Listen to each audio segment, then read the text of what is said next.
तो अब आगे चल रहे हैं, आगे अपन क्या करेंगे फिलहाल, मैंने आपको अपाइकल मेरिस्टेम का एक्सप्लेनेशन दे दिया। So now I will go ahead with the explanation of intercalary. Intercalary explanation आपको ऑलरेडी आता है, स्टिल आई विल राइट। सो आप एक वर्ड में उसका आंसर लिख सकते हो इंटरकैलरी के बारे में। इंटरकैलरी के बारे में आप क्या लिखोगे, आपके हिसाब से क्या क्या पॉइंट्स आपको याद आ रहे हैं, आप बताओ। Intercalary is which type of meristem? Primary meristem. Primary meristem, very good. तो पॉइंट नंबर 1 हम बोल देंगे दिस इज प्राइमरी मेरिस्टेम, है ना। इसका टाइप कौन सा है? इसका टाइप है प्राइमरी मेरिस्टेम। प्राइमरी मेरिस्टेम का ये टाइप है प्राइमरी मेरिस्टेम। एंड लोकेशन क्या बोलेंगे हम? Location between two permanent tissues. Very good, present between. तो लोकेशन में अपन बोल देंगे बिटवीन। बिटवीन लिख के मैं क्वेश्चन मार्क डाल दूंगा, ठीक है, तो आप उसको फिल करो। Between two mature tissues, between two permanent tissues और mature tissues. Next point number 3, intercalary meristem. हाँ, बहुत ही जरूरी पॉइंट, ठीक है। जब आप देखते हो ना, बहुत बार देखो काऊ, बफलो, ये लोग जब ग्रेजिंग करते हैं, हर्बीवोर्स एनिमल्स, है ना, जो हर्बीवोर्स होते हैं, when they go for grazing, तो आपने देखा है कभी उन्होंने डिसाइड किया कि चल आज तो मैं ये वाले प्लांट को पूरा ही खा जाऊंगा, एकदम खत्म ही कर दूंगा, then only I move on to the next plant? ऐसे वो कभी नहीं करते, वो एकदम नीचे का पार्ट छोड़ देते थोड़ा। हाँ, वो बेस्ट खाना खाते हैं, जैसे अपन अपने ऐसा नहीं है। आपने ऐसा किया कभी, देखा आपने किसी को, कोई इंसान गया है, बूफे सिस्टम है, उसने रोटी वाले स्टॉल पे गया, रोटी का एक टुकड़ा तोड़ा, जाके आगे भाजी में डाला, उसको खा लिया, फिर आगे गया सलाद का एक टुकड़ा उठाया, खा लिया, फिर आगे गया एक गुलाब जामुन उठा के खा के निकल गया। ऐसा नहीं है, अपन थोड़ा एकदम तहजीब के साथ we take up the dish, then हमने डिश लिया, फिर आगे बढ़े, कैसे कुछ रखा डिश, फिर कुछ रखा, फिर आगे जाते ना। ऐसा आपने देखा ना, आधा ये खाया था, वो खाया, ऐसे क्या कर रहा है तू, हाथ डाल के खा रहा है उसमें, सी मेंटेन हाइजीन है। तो ऐसे ग्रेजिंग एनिमल्स ऐसा नहीं करते, वो यहाँ वहाँ घूमते फिरते कुछ भी खा लेते हैं और आगे बढ़ जाते। तो व्हाट अबाउट दी पार्ट्स जो उन्होंने खा लिया? अगर किसी पत्ते को या किसी पार्ट को ऑफ प्लांट को आधा ही खा के वो आधा छोड़ के चले गए, उसी प्लांट पे लटका हुआ है, तो क्या प्लांट ऐसा बोलेगा कि देखो ये वाला पार्ट मेरा ग्रेजिंग एनिमल ने खा लिया है, तो अब जब मैं ट्री बन जाऊंगा तो मेरा लेफ्ट पार्ट दिखेगा ही नहीं ट्री बनने के बाद भी? तो आपको ऐसा लगे जैसे इस ट्री को किसी ने आधा कट कर दिया। क्यों नहीं दिखेगा? क्योंकि देखो इस काऊ ने खा लिया है मेरे आधे पार्ट को, so I am not going to grow, this part will never grow. ऐसा नहीं होता है। Intercalary meristem, thanks to intercalary meristem, the parts which are lost to grazing animals regenerate। तो ये आपके टेक्स्ट बुक में भी मेंशन किया है ना, if I'm not wrong, this was a neat question। The part which is lost to grazing animals is regenerated by, तो मैं यहाँ पे लिखता हूँ, they will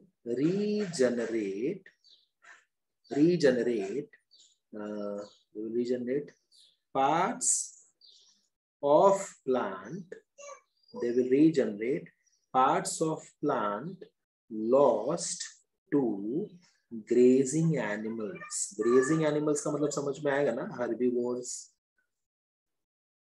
ठीक है। यहाँ पे लायन एंड टाइगर तो आने नहीं वाले।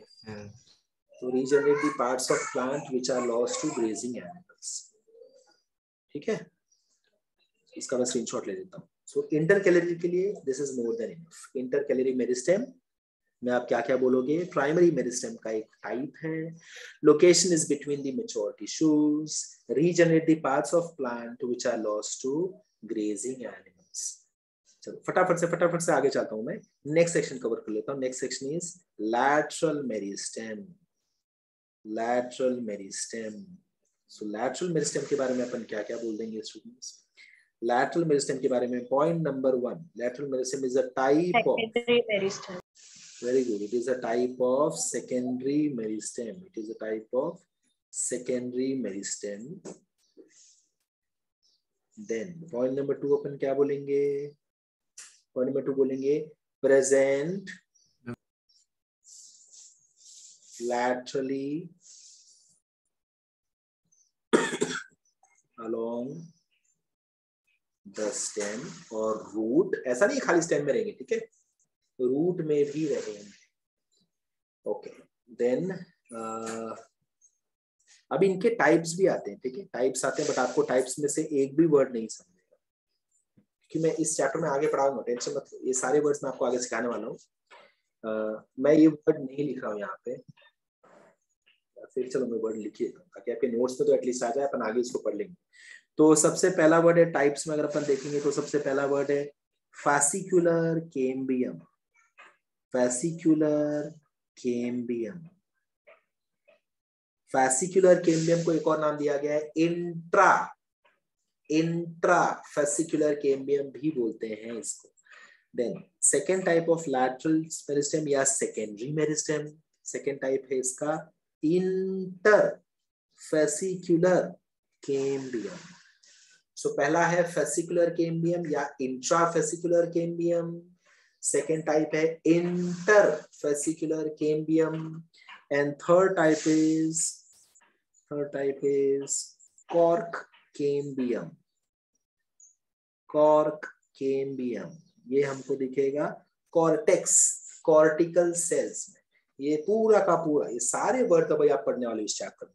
So if morphology was the chapter in which you had multiple terms, we have to remember कि morphology chapter sections में था students। अगर अपन ने suppose लीफ का जब अपन पढ़ाई कर रहे तब आप सो रहे हो, जैसे मैंने स्टेम पे गया तो स्टेम में अगर आप जाग गए तो आपको स्टेम सेगमेंट तो एटलीस्ट समझ में आएगा। लीफ आपको बाउंसर गया तो स्टेम तो समझ में आएगा। देन अगर आप स्टेम में सो रहे थे, जैसे मैं रूट में जाऊं, अगर आपने रूट में ध्यान दिया होता तो आपको रूट समझ में आता था, बिकॉज़ स्टेम और रूट का कोई लेन देन नहीं था, स्टेम एंड लीफ में कोई लेन देन नहीं। लेकिन एनाटॉमी ऑफ फ्लावरिंग प्लांट्स में अगर आप इसमें सो रहे हो तो आपको डेफिनेटली नेक्स्ट सेगमेंट नहीं समझेगा, बिकॉज चैप्टर में वर्ड्स भी उतना ज्यादा ही है और वर्ड्स बहुत ज्यादा ये चैप्टर डिटेल में। ठीक है, तो this is very very tough chapter, trust me. Therefore you must have observed कि मैं काफी स्लो जा रहा हूँ, बहुत स्लो, बहुत slow. This is very very slow. आप अपना टेक्स्ट बुक चेक करोगे ना, 2 पेज भी पूरा नहीं हुआ आपका। फर्स्ट 2 पेजेस भी हमने कंप्लीट। हाँ सर, टेक्स्ट बुक खुला ही है, वो ही देख रहा था। बट एकदम इत्मीनान से चलेंगे अपन। जब भी आपको लग रहा है कि बाप रे मैं वर्ड्स भूल रहा हूँ, तो we'll come back to the start point and we'll start again. Okay, so lateral meristem, it is a type of secondary meristem present laterally along the stem and root में मैं लिखूंगा। ठीक है, रूट भी लिख सकते हो आप। टाइप्स क्या है इसके, तो स्टेम स्लैश रूट कर देता हूँ मैं आपकी इन्फॉर्मेशन, स्टेम स्लैश रूट भी लिख देता हूँ यहाँ पे। Then I'll take a screenshot. Types क्या है, fascicular cambium, अच्छा फेसिकुलर केम्बियम का ही दूसरा नाम क्या है, इंट्रा फेसिकुलर केम्बियम। इंट्रा, तो मैं इंट्रा टर्म भी यहाँ पे ऊपर लिख देता हूँ। सर ये वर्ड से मेरे को बहुत गुस्सा आ रहा है। इंट्रा फेसिकुलर केम्बियम, ये जब समझ में आएगा तो बहुत मजा आएगा। जब इसको समझेगा ना, मैं तुझे वापस से याद दिलाऊंगा ये वाला तेरा जो लाइन है। जब मैं इसको तुझे समझाऊंगा ना, एंड में चैप्टर के मिड में कहीं पे वापस ये सेगमेंट आएगा, तो जब इसका मतलब नहीं समझा ना, तो इसलिए तू वर्ड तेरे को गुस्सा आ रहा है यार, बाउंस हो जा रहा है। बट अभी मैं इसका मतलब समझा भी नहीं पाऊंगा। सर नहीं सर, वो इंटर और इंट्रा में गुस्सा आ रहा है मेरे को अभी भी।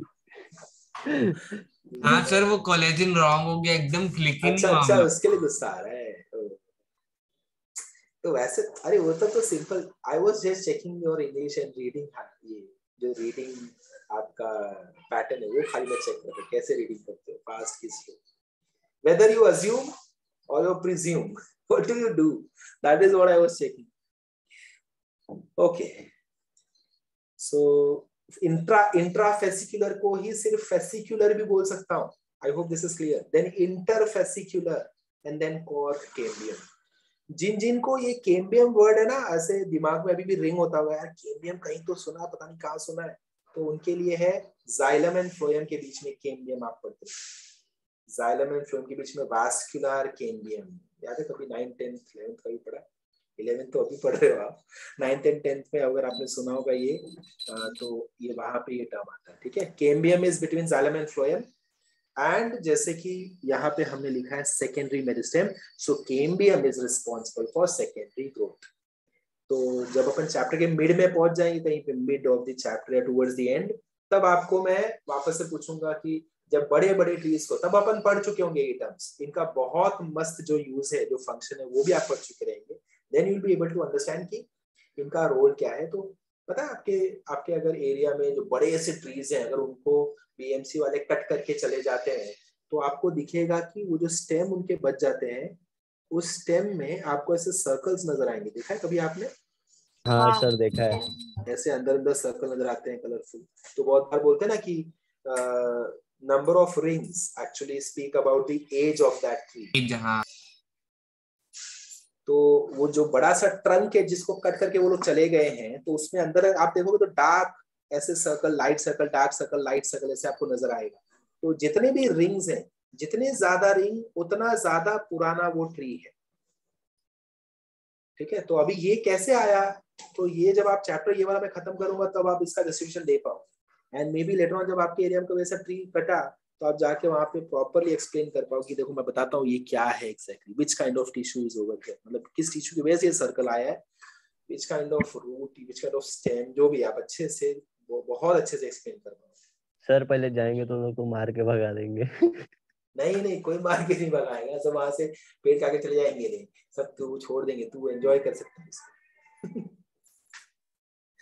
ओके चलो ठीक है, मैं इसको डिलीट करता हूँ। Next I will go to इसी का फोर्थ पॉइंट। ठीक है, सो इसी का फोर्थ पॉइंट, लैटरल मेरिस्टेम का ही फोर्थ पॉइंट, इसका फंक्शन अब अपने को बोलना है, बिकॉज वी रिमेंबर कि lateral meristem is nothing but secondary meristem.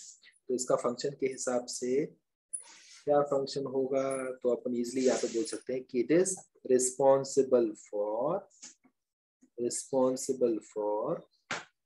Secondary growth, responsible for secondary growth. ठीक है, responsible for secondary growth of stem, responsible for secondary growth of stem as well as root, growth of stem and root. तो जब plant बोलेगा कि यार मुझे अपना stem और इंक्रीज करना है बिकॉज आई एम ग्रोइंग, जैसे हमारा भी तो वेस्ट साइज इंक्रीज होता है ना। अभी आपका तो एज अभी metabolically you are very very active, तो इस एज में तो ऐसा इम्पॉसिबल है कि लॉकडाउन में यार मैं लॉकडाउन में बैठे बैठे घर पे मोटा हो गया। बट नाउ हमारे एज में we teachers are very much prone to this. अगर हम लॉकडाउन में घर पे थोड़ा भी दिन अच्छे खासा लॉकडाउन रहा तो देन वेस्ट साइज अच्छा खासा इंक्रीज हो जाएगा एंड देन काफी हम वजन गेन कर लेंगे। ओनली हम किससे बच जाते हैं is while lecture we have to speak continuously. आप आराम से बैठ के you can keep enjoying your snacks, जो भी है पॉपकॉर्न, पापड़, चिप्स या हवा खाते रहते हैं। थैंकफुली हम वो नहीं कर पाते, वरना तो बाप रे कितना वजन बढ़ गया। तो वो जो वेस्ट साइज इंक्रीज हुआ, वैसे ट्री का भी वेस्ट साइज इंक्रीज होता है ना, ट्रंक का। तो वो जो इंक्रीज हुआ, गर्थ बोलते हैं उस टर्म, क्या बोलते हैं पता है? गर्थ। तो एनाटॉमी बॉटनी में हम बोलते हैं secondary meristem is responsible for increasing the girth of plant या ट्री का स्टेम। तो ट्री का जो गर्थ होता है, गर्थ मतलब समझ में आया? अगर सपोज एक प्लांट का स्टेम का ये है रेडियस, ठीक है, रुको मैं इसको अच्छे से सर्कल बनाता हूँ। अगर एक ट्री मैंने देखा जो छोटा, उसका एज जब यंग है तो उसका स्टेम सपोज इतना मोटा है, तो देन वो उसका एज हो जाने के बाद अब उसका स्टेम इतना मोटा हो जाएगा। तो पहले कितना वो दिखता था, ऐसे छोटा दिखता था, बट अभी इतना मोटा हो गया ना। तो ये गर्थ किसने इंक्रीज किया उसका? This is increase in girth. इस तरफ भी इस तरफ भी लैटरली इंक्रीज हुआ, समझ रहा है? लैटरली, और you should say radially, in fact हर दिशा में इंक्रीज हो रहा है। So this is because of secondary meristem. Hence I will say secondary meristem is responsible for secondary growth of root as well as stem. Stem का भी growth करते हैं, root का भी growth करते हैं, दोनों सर टेक्स्ट बुक में ऐसा लिखा है कि lateral meristem is responsible for secondary growth of secondary tissue. Secondary growth of secondary tissue, correct है। So secondary tissue मतलब कौन? जो later half of the life में आएंगे। अब secondary tissue मतलब कौन? Secondary xylem, secondary phloem। तो वो वर्ड पे अभी मत जाओ, वो वर्ड जब मैं एक्सप्लेन करूंगा ना आगे, प्रोसेस जब स्टार्ट करेंगे तब समझ में आएगा। ओके अभी सर। अपन खाली इंट्रो ले रहे हैं। ओके, यहाँ तक क्लियर स्टूडेंट्स? इसका मैं स्क्रीनशॉट ले लेता हूँ फटाफट से। सो लैटरल मेरिस्टेम इज डन, है ना। प्राइमरी एंड सेकेंडरी मेरिस्टेम तो आपको अच्छे से पता है। तो प्राइमरी मेरिस्टेम वो भी मैं लिख देता हूँ। तो हमने 3 वर्ड्स कवर कर लिए, याद आ रहा है? Apical, intercalary and lateral meristem हमने कवर कर लिया। Now we come to fourth term and fifth term. तो फोर्थ टर्म के बारे में छोटा सा स्टेटमेंट लिखना है। मतलब प्राइमरी मेरिस्टेम के बारे में आप क्या बोल दोगे मुझे बताओ? मैंने आज की प्राइमरी मेरिस्टेम के बारे में एक बात बताओ, तो आप क्या बताओगे एक बात? Development of plant body. Primary development of again try again. Primary meristem responsible for developing the primary plant body. You're saying primary development of primary plant body. Okay, development of primary plant body. Development of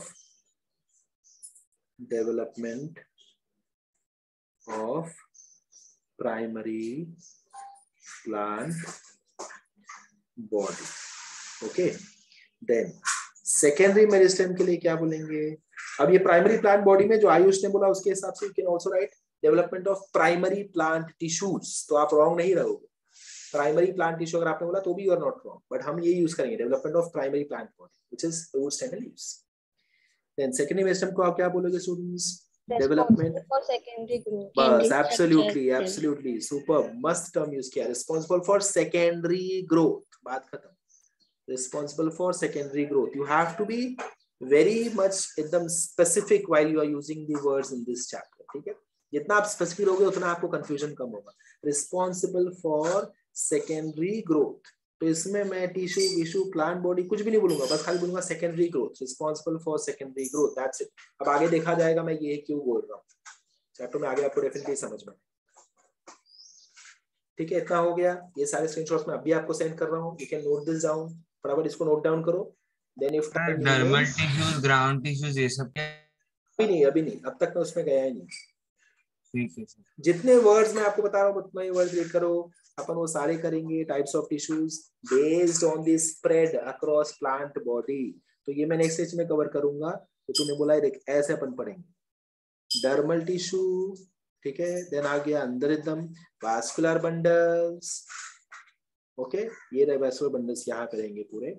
dermal tissue एकदम बाहर रहेंगे, तो मैं एक और circle बना दूं dermal tissue को आसपास, तो ये अपना हो गया डर्मल टिश्यू. देखिए ये वाले सारे हो गए डर्मल. डर्मल मतलब क्या? डर्मा मतलब स्किन. तो आउटर मोस्ट जो टिश्यू होंगे, जो सेल्स होंगे, they are known as dermal tissue के पार्ट. एकदम अंदर होंगे vascular bundle, xylem and phloem, red वाले जोन में. और ये जो बचा हुआ पूरा सेक्शन है, ये पूरा section, this is ground tissue. Understood? But ये अभी नहीं करना है, इसको भी लिखो भी मत. ये आज मैंने पढ़ाया ही नहीं ना, तो ये अभी नहीं करना. मैं भी आपको स्क्रीनशॉट भेज रहा हूँ, पर आप उसको नोट डाउन करो. अगर टाइम बचेगा तो I classify permanent tissue for, otherwise will do it next lecture. I'm sending it in your group.